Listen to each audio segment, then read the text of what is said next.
En las elecciones presidenciales de diciembre de 2006 se cometió un fraude masivo, descomunal, pero ese fraude comenzó muchos años antes. Cuando Chávez se lanzó a la presidencia en el año 1998, prometió cambios, prometió acabar con la corrupción, prometió resolver los problemas de los venezolanos y el país le dio una oportunidad.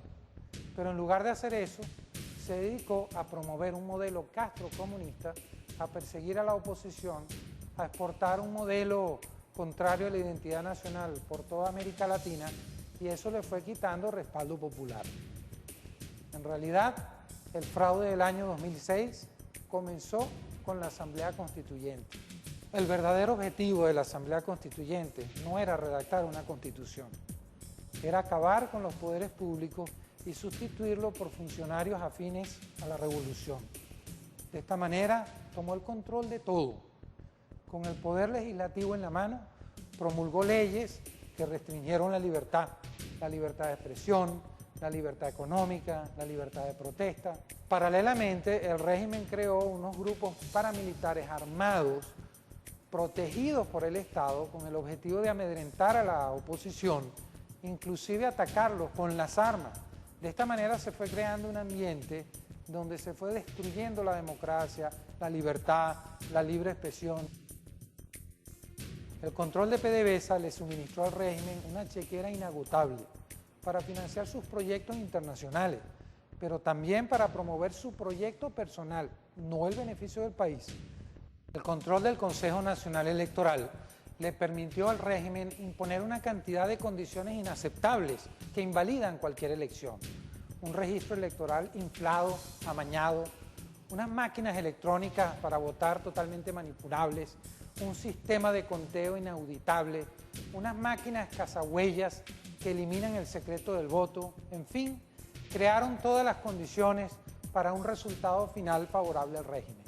Y la prueba de que el Consejo Nacional Electoral nunca fue imparcial y siempre estuvo subordinado al gobierno es que quien fuera presidente del Consejo Nacional Electoral ahora es nada menos que el vicepresidente de la República.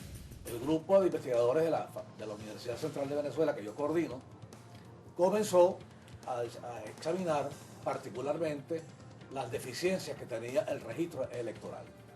Y efectivamente determinamos que el registro tenía enorme cantidad de irregularidades, especialmente desde el momento en que el mismo pasó de 11 millones de electores en el 2003 a 16 millones en el año 2006.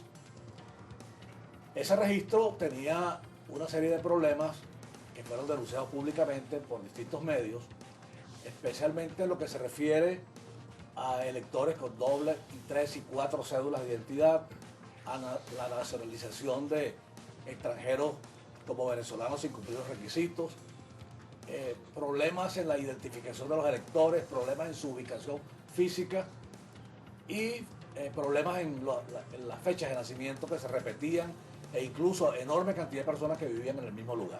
Se ha explicado que 1.300.000 personas no tienen dirección y uno no entiende cómo se distribuyen en los cuadernos electorales, dónde va a votar tal cantidad de personas, y esa afirmación procede de la misma fuente del CNE, en la persona de su rectora que maneja estos temas. Por otra parte, nadie ha dado explicación sobre cómo eliminaron las personas que tienen 2 y 3 cédulas de identidad y cómo nacionalizaron a tal cantidad de extranjeros. Hay un hecho notable que se observa todavía en el registro que cerró en noviembre de 2006, que se refiere a que 1/3 de los municipios, del total de municipios del país, tienen más votantes que población, lo cual significa que hay una enorme migración de votantes y que se estableció que 1.565.000 personas fueron migradas.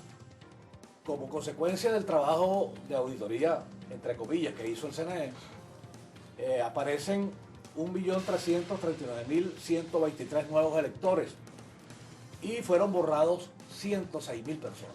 Ese crecimiento de 1.339.000 nuevos electores que se inscribieron automáticamente al sacar la cédula de enero a noviembre, se distribuyeron especialmente en los estados Anzoátegui, Aragua, Bolívar, Carabobo, Región Capital, Miranda, Táchira y Zulia.